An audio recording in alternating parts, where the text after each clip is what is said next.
ഹുല്യൻ ആൽവാരസിനെ Barcelona വാങ്ങുമോ? ഇതൊരു കിടിലൻ ചോദ്യമാണ് അല്ലേ. എന്തായാലും ഒഫീഷ്യലായിട്ട് 100 മില്യന്റെ ഡീല് കൊടുത്തിട്ടും അല്ലെങ്കിൽ പ്രപ്പോസൽ കൊടുത്തപ്പോ അത്ലറ്റിക്കോ മാഡ്രിഡ് ഓൺ സ്പോട്ട് പറ്റൂലടേ, ഹുല്യൻ ആൽവാരസിന് 100 മില്യൺ ഒന്നും പോരടേ എന്നുള്ള കാര്യം എന്തായാലും FC ബാഴ്സലോണയ്ക്ക് പറഞ്ഞു എന്നുള്ളതാണ് ഇപ്പോൾ നിലവിൽ വന്നുകൊണ്ടിരിക്കുന്ന റിപ്പോർട്ടുകൾ. അപ്പോൾ എന്തായാലും നമ്മൾ സംസാരിക്കാൻ പോകുന്നത് FC ബാഴ്സലോണ മറ്റേ ഇതിനകത്തൊക്കെ പറയുന്ന പോലെ ഭ്രാന്തിളകിയതുപോലെ മർദ്ദമിളകിയതുപോലെ ട്രാൻസ്ഫർ മാർക്കറ്റിൽ കടന്ന് കളിക്കുന്ന കാര്യങ്ങളെക്കുറിച്ചും അതിൻ്റെ ഒപ്പം തന്നെ ഹൂലിയൻ ആൽവാരസ് FC ബാഴ്സലോണയ്ക്ക് എത്രമാത്രം അടിപൊളിയായിരിക്കും, എത്ര രൂപ വരെയൊക്കെ പോകും എന്നുള്ള കാര്യങ്ങൾ നമ്മുടെ ഒരു പെർസ്പെക്റ്റീവാണ് സംസാരിച്ച് പോകാൻ പോകുന്നത്. സോ നമ്മുടെ കാര്യപരിപാടികൾ ഇഷ്ടമാണെന്നുണ്ടെങ്കിൽ യൂട്യൂബിൽ ഒന്ന് സബ്സ്ക്രൈബ് ചെയ്ത് കൂടെ കൂടണം എന്ന് ഓർമ്മിച്ചുകൊണ്ട് welcome to AT podcast football club.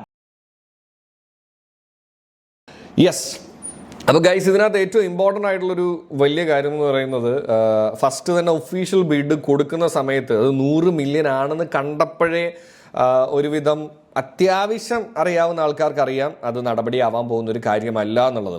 പക്ഷേ ബാഴ്സലോണ ഫസ്റ്റ് സ്റ്റെപ്പ്, ഒഫീഷ്യലായിട്ടുള്ള സ്റ്റെപ്പ് വെച്ചു എന്നുള്ളതാണ്. അതിനൊരു വലിയ കാരണമായിട്ട് ഇപ്പോൾ റിപ്പോർട്ടുകൾ പറയുന്നത് ഹൂലിയൻ്റെ ക്യാമ്പിൽ നിന്നും വരുന്ന വാർത്തകൾ എന്ന് പറയുന്നത് പുള്ളിക്കാരന് അത്ലറ്റിക്കോ വിടണം എന്നുള്ള കാര്യങ്ങൾ പറഞ്ഞിട്ടുണ്ട്. ആൻഡ് പുള്ളിയുടെ first option is going to be FC Barcelona. ഇനി ഇത് നടന്നാലും നടന്നില്ലെങ്കിലും ഇപ്പം നമുക്ക് കൺഫേം ചെയ്യാൻ പറ്റുന്ന ഒരു കാര്യം എന്ന് പറയുന്നത് FC ബാഴ്സലോണ എന്തായാലും ഹൂലിയൻ്റെ സൈഡിൽ നിന്ന് പോസിറ്റീവ് വന്നതുകൊണ്ട് തന്നെ എന്ത് ചെയ്തിട്ടുണ്ട്, 100 മില്യൻ്റെ ഡീലിനുള്ള ഫസ്റ്റ് പ്രപ്പോസൽ എടുത്ത് വെച്ചിട്ടുണ്ടെന്നുള്ളതാണ്. അതായത് 1:1 ലാ ലീഗയിൽ ആര് തിരിച്ചെത്തിയിരിക്കുകയാണ്, ഈ പറയുന്ന പോലെ തന്നെ FC ബാഴ്സലോണ തിരിച്ചെത്തിയിരിക്കുകയാണ്. ഒപ്പം നല്ല പൈസ ഉണ്ടെന്ന് തോന്നുന്നുണ്ട്. കാര്യം എന്താണെന്ന് വെച്ച് കഴിഞ്ഞാൽ ഇജാതി കളി കളിക്കണമെങ്കിൽ കയ്യിൽ പൈസ ഇല്ലാതെ നടക്കില്ല എന്നുള്ളതാണ്. എന്തായാലും ഫാൻസ് അടക്കം, അതായത് FC ബാഴ്സലോണയുടെ ഫാൻസ് അടക്കം ഞെട്ടിത്തെരിച്ചിരിക്കുകയാണ്. എന്തിനാണ് ബാഴ്സലോണ കാണിക്കാൻ പോകുന്നത് എന്നുള്ളത്. ഹൂലിയൻ ആൽവാരസ് ബാഴ്സലോണയ്ക്ക് വരണോ, ഈ ഒരു ചോദ്യമാണ് ആദ്യത്തെ ചോദ്യം എന്നുണ്ടെങ്കിൽ ഒരു ബാഴ്സലോണ ആരാധകനും സംശയമില്ലാതെ പറയും എന്ത്, ഹുലിയനെ വേണം. കാര്യം എന്താണ്, 26 ഗോളുകൾ 12 അസിസ്റ്റുകൾ ഓൾ കോമ്പറ്റീഷനിലാണ് അത്ലറ്റിക്കോ മാഡ്രിഡിന് വേണ്ടിയിട്ട് 2025-26 സീസണിൽ മാത്രം ആരടിച്ചു കൂട്ടിയിട്ടുണ്ട്, ഹുല്യൻ ആൽവാരസ് അടിച്ചു കൂട്ടിയിട്ടുണ്ടെന്നുള്ളതാണ്. ആൻഡ് അതിനകത്ത് ഏകദേശം 10 UCL ഗോളുകൾ ആർക്കുണ്ട്, ഹുല്യനുണ്ട്. അതിലൊരു ഗംഭീര ഗോള് ആർക്കെതിരെയാണ്, നമുക്കെതിരെയാണ്, FC ബാഴ്സലോണയ്ക്കെതിരെയാണ്. അതിൽ എടുത്തു പറയേണ്ടത് ഈ പറയുന്ന പോലെ തന്നെ റിയൽ മാഡ്രിഡിൻ്റെ തിബോ കോർട്ടോയ്ക്കെതിരെയും FC ബാഴ്സലോണയുടെ ജുവാൻ ഗാസിയക്കെതിരെയും 2 കിഡിലൻ ഫ്രീ കിക്ക് ഗോളുകൾ എടുത്തിട്ടുള്ള താരമാണ് ഹൂലിയൻ ആൽവാരസ്.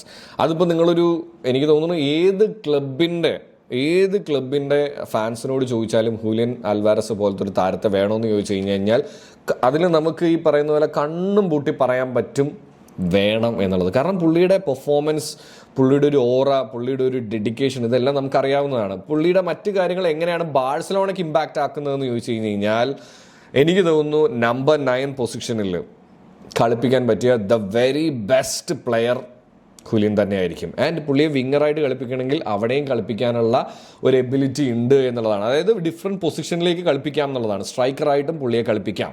അപ്പോൾ അങ്ങനെ നോക്കുമ്പോൾ ബാഴ്സലോണ ഇപ്പം നിലവിൽ ലെവൻഡോസ്കി പോലെ ഒരു ലെജൻഡ് പരിവേഷമുള്ളൊരു താരം പോകുമ്പോൾ ആ ഒരു പൊസിഷനിലേക്ക് ദ പെർഫെക്റ്റ് തന്നെയാണ് ഹൂലിയൻ ആൽവാരസ്. പക്ഷെ ഇത് നടക്കുമോ നടക്കില്ല എന്നുള്ളതൊക്കെ ഒരു 50-50 പോലെ തന്നെയാണ്. കാരണം അത്ലറ്റിക്കോ മാഡ്രിഡിനെ സംബന്ധിച്ചിടത്തോളം ഇതുപോലത്തെ ഒരു താരത്തെ കളയോ എന്നുള്ളതുണ്ട്. പക്ഷേ ഈ പറയുന്ന പോലെ തന്നെ പ്ലെയറിന് താല്പര്യമില്ല പോകണം എന്നൊക്കെയാണ് പറയുന്നതെന്നുണ്ടെങ്കിൽ ക്ലബ്ബ് പിന്നെ പിടിച്ചു വെക്കില്ല എന്നാണ് ഞാനും വിചാരിക്കുന്നത്.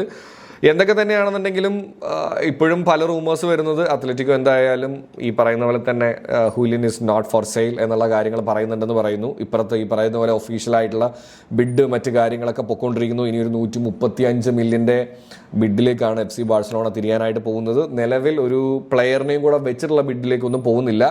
ഏകദേശം പോകാൻ സാധ്യത എന്ന് പറഞ്ഞ് പലയിടങ്ങളിൽ നിന്നും നോക്കിക്കഴിഞ്ഞപ്പോൾ നമുക്ക് മനസ്സിലാക്കാൻ പറ്റുന്നത് ഏകദേശം 150 മില്യൺ വരെയൊക്കെ ആയിരിക്കും പോകുന്നുണ്ടാവുക. ഈ 150-ൻ്റെ കാര്യം ചിലപ്പോൾ അതിനകത്തൊരു പ്ലെയർ ഇൻക്ലൂഡഡ് ആയിരിക്കും. അപ്പോൾ 30+ അങ്ങനെ ആ ഒരു കാൽക്കുലേഷനാണ്. അല്ലെങ്കിൽ 150 എന്നുള്ള ഒരൊറ്റ സംഖ്യയിലേക്ക് വിത്തൗട്ട് എനി പ്ലെയർ ഇൻക്ലൂഡഡ് ആയിരിക്കും എന്നൊക്കെയാണ് പറയുന്നത് കേട്ടോ. എന്തായാലും ട്രാൻസ്ഫർ മാർക്കറ്റിൽ വേൾഡ് കപ്പിന് തൊട്ട് മുമ്പ് ബാഴ്സലോണ നിന്ന് കത്തിച്ചുകൊണ്ടിരിക്കുകയാണ്. ഇവർ മാത്രമല്ല, ഒരുപാട് താരങ്ങളെക്കുറിച്ചുള്ള പല റൂമേഴ്സും ബാഴ്സയുടെ ക്യാമ്പുമായിട്ട് കണക്ട് ചെയ്ത് ഇങ്ങനെ വന്നുകൊണ്ടിരിക്കുന്നുണ്ട്. ബാഴ്സ ആരാധകർക്ക് ഇതൊരു ഗംഭീര ട്രാൻസ്ഫർ മാർക്കറ്റ് തന്നെയായിരിക്കും. എന്തായാലും നമുക്ക് കാത്തു തന്നെ ഇരിക്കാം എന്തൊക്കെയായിരിക്കും നടക്കാനായിട്ട് പോകുന്നതെന്നുള്ളത്. നിങ്ങളുടെ അഭിപ്രായം എന്താണ്? ഹൂലിയൻ അൽവാരസ് ബാഴ്സയ്ക്ക് വരണോ വേണ്ടയോ? കമൻറ്റ് കറോ and don't forget to subscribe our channel.